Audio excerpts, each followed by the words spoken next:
नमस्कार। आज के इस एक्सप्लेनर में हम एक बेहद ही खूबसूरत और जादुई कहानी को डिकोड करने जा रहे हैं, जिसका नाम है चांद वाला गुब्बारा। पहली नज़र में देखने पर यह आपको बच्चों की एक प्यारी सी फैंटेसी लग सकती है, लेकिन जब हम इसकी गहराई में जाते हैं तो ये साहस और दयालुता का एक बहुत ही पावरफुल मैसेज देती है। तो चलिए, बिना किसी देरी के इस रोमांचक सफ़र की शुरुआत करते हैं।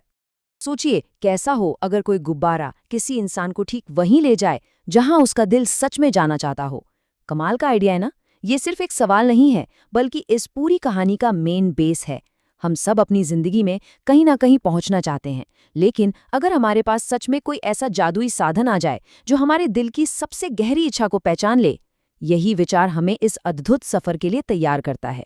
तो आइए शुरू करते हैं पहले हिस्से से, जादुई गुब्बारा और विवान। कहानी के सेंटर में विवान नाम का एक प्यारा सा बच्चा है जो एक छोटे से शहर में रहता है। रंग बिरंगे गुब्बारों के लिए उसका जो प्यार है, उससे हम बहुत आसानी से कनेक्ट कर सकते हैं। हर रविवार को मेले में जाना, ढेरों गुब्बारे खरीदना और पूरा दिन बस उनके साथ खेलना, ये विवान की एक बहुत ही सिंपल लेकिन खुशियों से भरी दिनचर्या है। वो जीवन से भरा हुआ एक ऐसा मासूम बच्चा है जो छोटी छोटी चीज़ों में ही अपनी खुशी ढूंढ लेता है। अब विवान की साधारण सी जिंदगी में एक जादुई ट्विस्ट तब आता है जब मेले में उसे एक बूढ़े दादाजी मिलते हैं। उनके पास एक चमकता हुआ बिल्कुल चांदी जैसा गुब्बारा है। दादाजी के शब्द बेहद रहस्यमयी हैं। वो कहते हैं, ये कोई साधारण गुब्बारा नहीं है, ये तुम्हें वहां ले जाएगा जहां तुम्हारा दिल सच में जाना चाहता है। और बस यहीं से कहानी का रुख एकदम बदल जाता है और ये गुब्बारा एक कंपास या दिशा दिखाने वाला यंत्र बन जाता है। अब आते हैं दूसरे हिस्से पर, चांद तक का जादुई सफर। जैसे ही विवान उस जादुई डोरी को पकड़ता है, एक बिल्कुल ही अद्भुत सफर शुरू हो जाता है। पहले स्टेप में वो अपने छोटे से शहर को नीचे छोड़ते हुए आसमान में उड़ने लगता है। दूसरे स्टेप में वो बादलों के ऊपर एक नई ही दुनिया में एंटर करता है। और फाइनली ये गुब्बारा गुरुत्वाकर्षण के सभी नियमों को पीछे छोड़ते हुए उसे सीधे चांद तक ले जाता है। बादलों के ऊपर का नज़ारा ना किसी सपने से बिल्कुल भी कम नहीं है।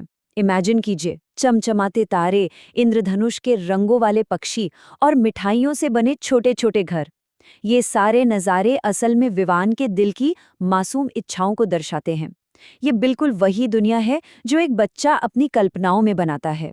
चांद पर पहुंचने के बाद विवान का स्वागत वहां रहने वाले छोटे छोटे चांद के खरगोश करते हैं। और यहाँ एक बहुत ही मज़ेदार चीज़ देखने को मिलती है, स्टार जूस। चांद के खरगोशों का ये जादुई ड्रिंक कुछ ऐसा है जिसे पीकर इंसान बहुत ही हल्का और एकदम खुश महसूस करने लगता है। चांद की ये दुनिया सच में बहुत ही स्वागत करने वाली और आनंद से भरी है। आगे बढ़ते हैं तीसरे हिस्से की तरफ, चांद की धुंधली होती रोशनी। लेकिन अचानक ये सारा खुशनुमा माहौल बदलने लगता है। चांद की वो जो खूबसूरत सी रोशनी चारों तरफ फैली भी थी ना, वो धीरे धीरे कम होने लगती है। जो खरगोश अभी तक खेल कूद रहे थे, वे अचानक बहुत परेशान और उदास हो जाते हैं। खुशियों से भरी ये दुनिया पल भर में एक अजीब सी चिंता में डूब जाती है। और इस चिंता का कारण कोई छोटा मोटा नहीं था। चांद का जादुई सितारा कहीं खो गया था। जी हाँ, यही वो सितारा था जो पूरे चांद को अपनी रोशनी से जगमगाता था। इसके बिना पूरा चांद अंधकार में डूब रहा था। अब यहाँ सबसे बड़ा सवाल ये उठता है कि क्या एक छोटा सा बच्चा इस इतनी बड़ी प्रॉब्लम को सॉल्व करने में कोई मदद कर पाएगा? यहीं से शुरू होता है हमारा चौथा हिस्सा, सितारे की खोज।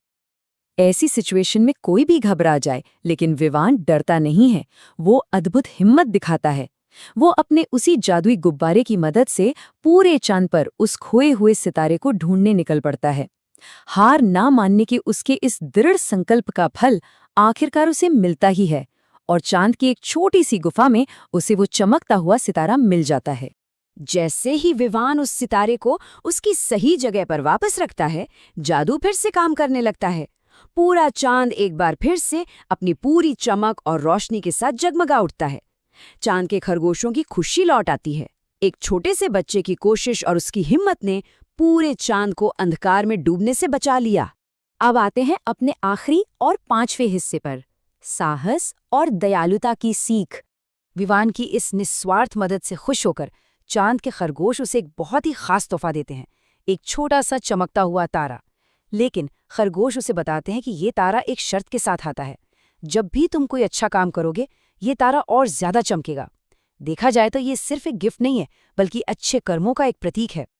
रात बीत जाती है और अगली सुबह विवान खुद को वापस अपने कमरे में पाता है। सब कुछ एकदम नॉर्मल लगता है, मानो ये सब बस एक सपना हो। लेकिन उसके हाथ में अभी भी वही छोटा चमकता हुआ तारा है। ये इस बात का पक्का सबूत है कि विवान सच में चांद पर गया था और उसने सच में एक बहुत बड़ा और नेक काम किया था।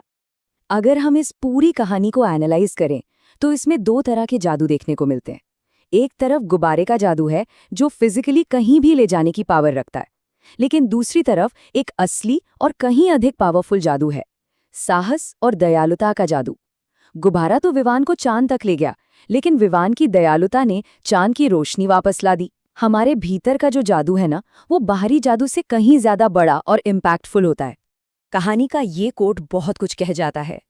हिम्मत और अच्छाई से हम किसी भी मुश्किल को आसान बना सकते हैं। विवान सिर्फ एक छोटा बच्चा था, लेकिन जब उसने दूसरों की भलाई के लिए कुछ करने का फैसला किया तो असंभव काम भी संभव हो गया। ये हम सभी के लिए एक बहुत बड़ा रिमाइंडर है कि हमारे भीतर की अच्छाई सच में बहुत बड़े बदलाव ला सकती है। तो इस एक्सप्लेनर को खत्म करने से पहले एक बहुत ही जरूरी सवाल हम सबके सोचने के लिए है। क्या हमारे छोटे छोटे अच्छे काम भी किसी की जिंदगी को चांद की रोशनी से भर सकते हैं? विवान के पास तो एक जादुई गुब्बारा था, लेकिन हमारे पास हमारी अपनी दयालुता है। शायद हमें किसी की मदद करने के लिए चांद पर जाने की जरूरत नहीं है। हमारे आसपास ही ऐसे कई लोग हैं जिनकी जिंदगी में हम अपने छोटे छोटे प्रयासों से उजाला ला सकते हैं। इसी विचार के साथ आज की ये चर्चा यहीं समाप्त करते हैं। हमारे साथ जुड़ने के लिए बहुत बहुत धन्यवाद।